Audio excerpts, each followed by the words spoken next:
What's up, VC? It's Steve again, Harmless Rebel, and it's time for another episode of What's Spinning. This is just going to be some of the stuff I've been listening to over the last couple weeks that I just wanted to share with you. This first one I bought about a month ago. I gave it a spin a few days ago. I was familiar with all of these songs. I have all of them on vinyl for the most part. But I was really shocked to see a best of with this particular lineup. This is the best of Black Sabbath, and this was put out by, does it even say? EMI Capital. But this is the best of the Tony Martin era albums. And there's some great songs on here. I mean, you got Headless Cross, Guilty as Hell, Virtual Death, Evil Eye, When Death Calls, The Battle of Tyr. Actually, that's the only album from the Tony Martin era that I don't have on vinyl. The Sabbath Stones, Kiss of Death, Devil and Daughter, and Valhalla, which is a great song. But when I saw this, I just thought it was really cool. Generally, these kind of generic best ofs, I usually just skip past. But when I saw the front cover, I just had to grab it.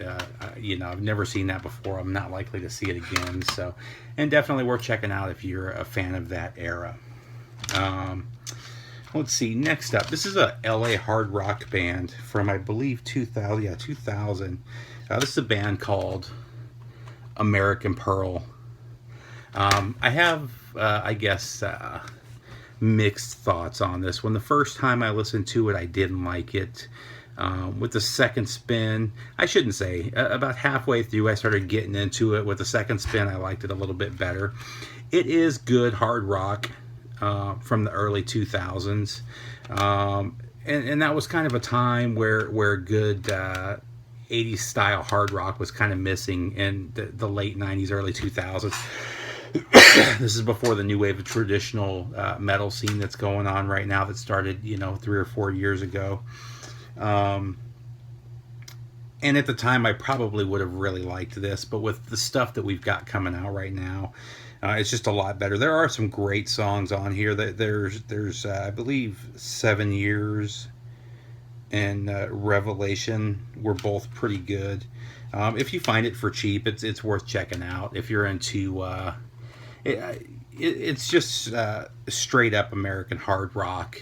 A little bit of that LA sound for sure. A little bit of that LA sleaze from the 80s, but not something that I would necessarily seek out. Again, that's American Pearl.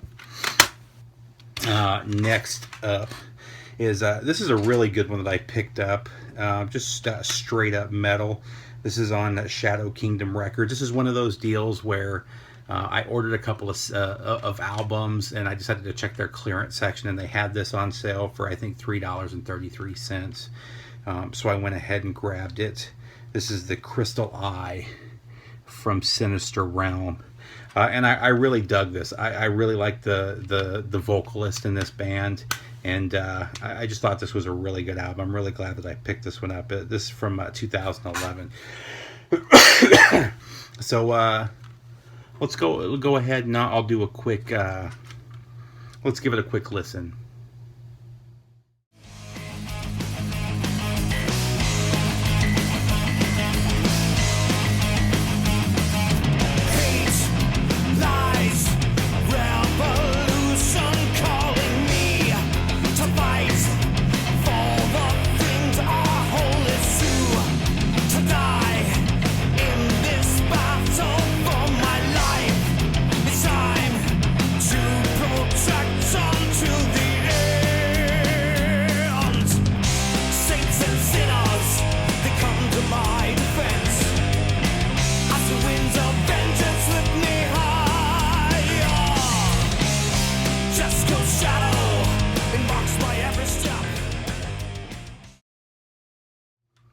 All right, so that was Sinister Realm. Next up, I found this one about 2 months ago. It's been in my car. I've listened to it a bunch of times. I just gave it another spin yesterday. I've always loved this album, especially Locomotive Breath and Aqualung. But just this whole album through and through is really good. But this is the 40th anniversary special edition.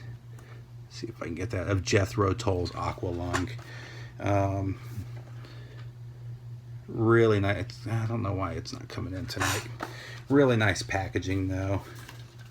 You've got double CD format, and you've got Aqualung as CD1, and then CD2 is let's see, it's just different, various versions of a song. You've got some early versions, a couple of previously unreleased songs from the Aqualung sessions. This is, and a couple of remastered tracks, but this is really Jethro Tull at its best.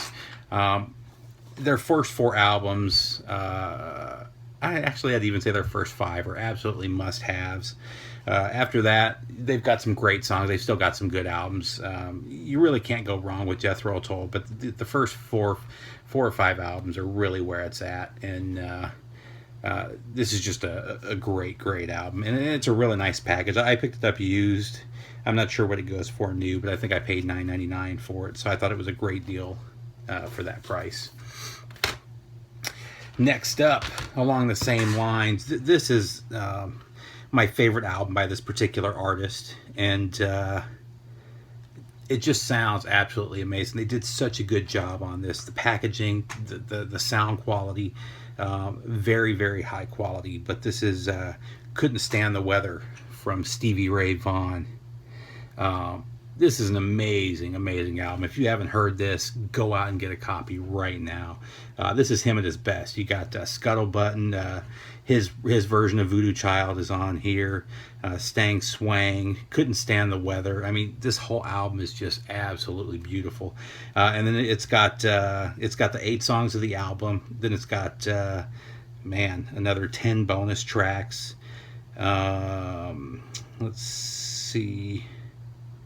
And they're all great. And in the bonus tracks, you get Little Wing as well. And then disc 2 is Live in Montreal from '84, which is just another great CD. And this is the Legacy edition. So again, 2 CD set. The Legacy editions are the same as the deluxe editions for the most part. Really nice packaging.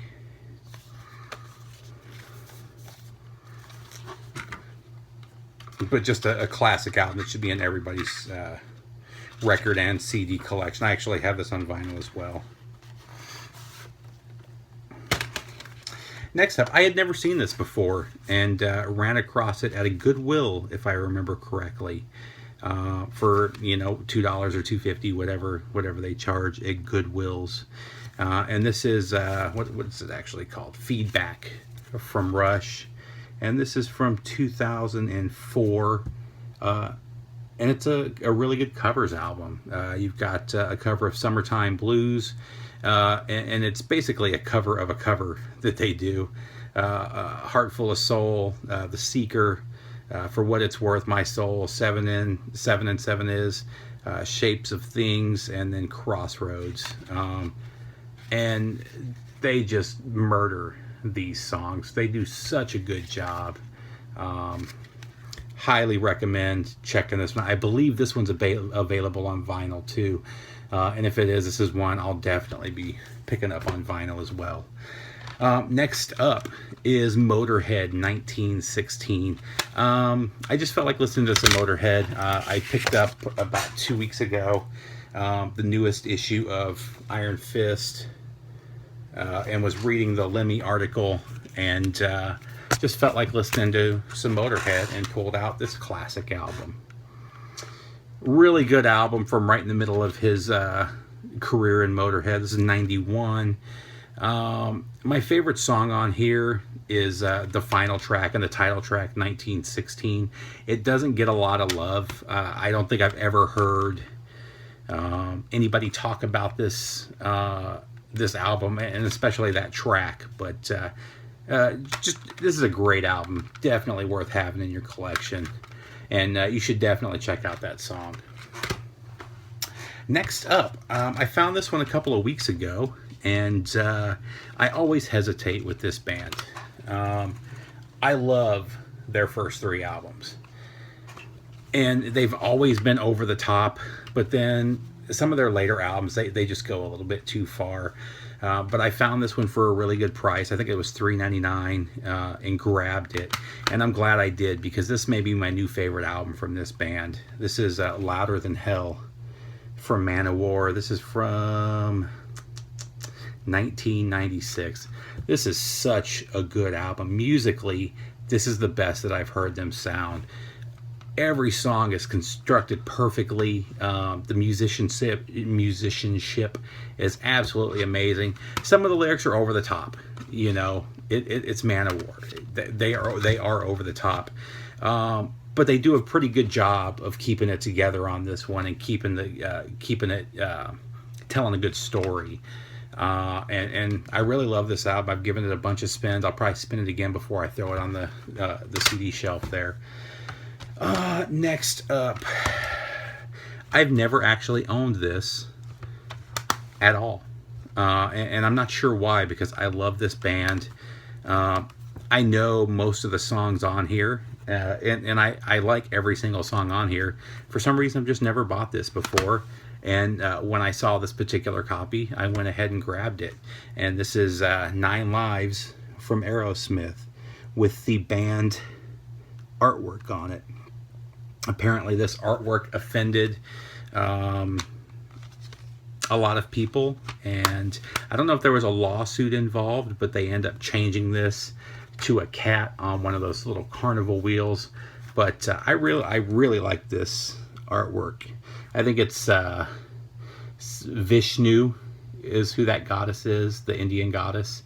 And I'm trying to think, I think Hindu, that's what I was trying to think of, is the Hindu goddess with a cat's head.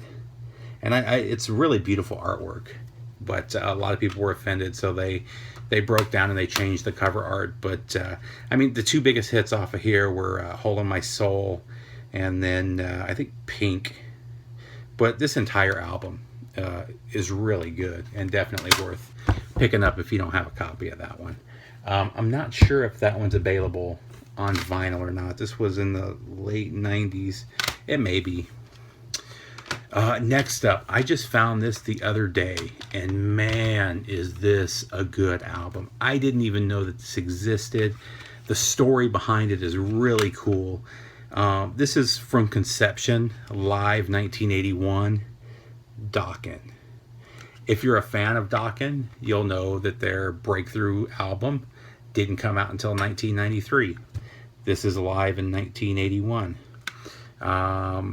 Some of the songs off of this ended up being on that album. The story behind this is, I think it was the 25th anniversary, or they were coming up on the 25th anniversary. I think this was a few years before, of Break the Circle. And they decided to do a remastered deluxe edition, or they were talking about it. I'm not sure exactly what the deal was, but I guess Don Dokken went into his the storage facility where he has all the master tapes, and while he was digging through there looking for the original masters, he ran across 2 boxes that just said Dokken Live, and he wasn't sure what they were. He said they were covered in rust. He pulled out the tape, and it was all, there was mold and stuff starting to grow on it. So they weren't even sure if they were going to be able to recover what it was. They ended up being able to transfer it to a hard drive. And apparently Don had to call, who did he call? He ended up calling one of the other guys from the band. I can't remember who it was that he said. But asking about, because he didn't recognize 3 or 4 of the songs. They were songs that he wasn't familiar with. And it turns out that there's 3 songs on this album, or on this live set, that never made an album. So this is the only place that they've been released. Man, this thing sounds amazing. This is a great, great show. If you're a fan of Dokken, you've got to get this. I mean, they don't just sound young. You can tell they love what they're doing, you know. This is before all the fighting within the band, before the split-ups, the separations, the arguments, the trash talking. It's just a great, great album. Again, this is one I highly recommend. I know there's a number of you on the VC here that are big Dokken fans like I am, and you got to have that in the collection. Next up, this was a blind buy from about a week ago. I wasn't finding anything, and I ran across a couple of random metal albums. This and another one that I haven't listened to yet. I wasn't sure if it was metal. It's on Arise Records, which is generally a metal label. So I looked it up on my phone, and it listed it as power metal / speed metal. So I went ahead and took a chance with it. You never know what you're going to get when you get power metal. It's either really bad or really good. There's not usually a middle area. What makes this one interesting is it's definitely power metal, but there's a lot of other elements involved. There's definitely some progressive elements to this band. It says speed metal. I don't really get the speed metal. It's more of a straight up heavy metal, progressive metal, and definitely power metal vocals. But it's really, if you're one of those guys or gals that aren't into the constant double bass of some of the what's more typical of European power metal, then you might want to check this band out. This is Shattered Mind Therapy from the band Whiz. I had never heard of them before. This is their only release. This is from 2004. The reviews of this were really good, but I don't know if they just didn't do well, or, maybe things just fell apart. I can't find much information on the band, but there's some really cool stuff on here. And it's definitely worth a listen. I really liked it, and I liked it more with the second spin. My favorite songs on here were Down and Understand, and just really cool power metal that's a little different than what you're used to. So let's go ahead and we'll do a clip right here.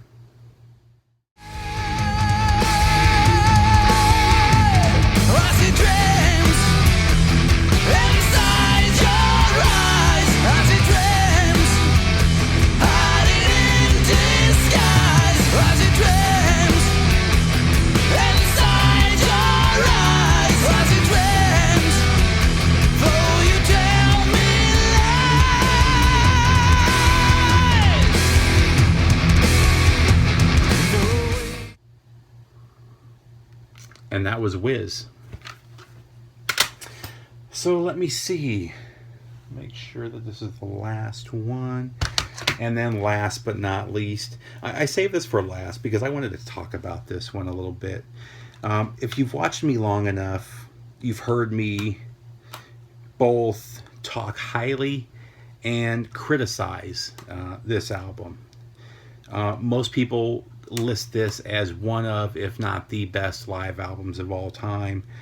I think it's an amazing live album. I've always loved this album. My issue with this album has always been that the guitars sound really thin.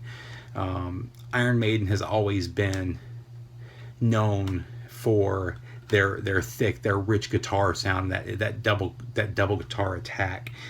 And for me, it just hasn't really come through on the albums. And a lot of it has to do with, a lot of times there are two guitars, but they're playing the same exact riff. And I personally always, I think it sounds fuller when there's a slight difference between the two of them. That's just my own thing. But I got this the other day, and I found this at Goodwill. So I paid $2.50 for it. This is the first U.S. pressing of this album on CD. This is Iron Maiden, Live After Death. This is the best sounding version of this CD that I've ever found, or of this album that I have ever found. There's what the actual CD looks like. This is an original 85 pressing, so this is when it came out. I own this. I have two versions of this on vinyl. I have an original press, an original US pressing, and I also have one of the, I don't know if it's the most recent reissue, but I also have a reissue of it. I have two different versions of this on cassette, one on the white cassette and one on the clear cassette. Actually, I think they're double cassettes. I can't remember off the top of my head. And then I have a later reissue of this on vinyl or on CD as well. Like I said, this is the best sounding one. This made me fall in love with this album again, and I've listened to this a couple of times in the last couple of days since I bought this, and this really highlights why collectors, especially audiophile collectors, really go after like the Target CDs and the really early CDs through about 86 and prior are the ones that those guys really collect. And the reason is during this time period, most of the albums were direct transfers. I'm not saying this was, that they may have mastered this a little bit, and maybe that's why this one sounds a little bit better. But a lot of these, they weren't compressed. They didn't jack up the volume. They didn't play with them. They took the masters, they transferred it directly to CD, and this is what you got. Like I said, I'm not sure if that was the case with this. I'll have to do a little bit more research and find out if this was mastered or if it was a direct transfer. And maybe, later on I'll do a video where I do a comparison of the cassette versus the vinyl pressings versus the CD pressings. But a big issue that I have with most CD pressings, and I'm trying to find a good example of that around me and nothing's jumping out at me, is the volume. They crank up the volume and it just destroys the dynamics of the sound, and you don't get that with these. This is before the volume wars or the noise wars or whatever they were calling them. And like I said, this is the best version of this album that I've heard. If you run across an early pressing like this, highly recommend grabbing it. That's it, VC. Give me some comments. Tell me what you think. Your thoughts on the CDs that I've shown. Other than that, take care, and I'll have something up soon.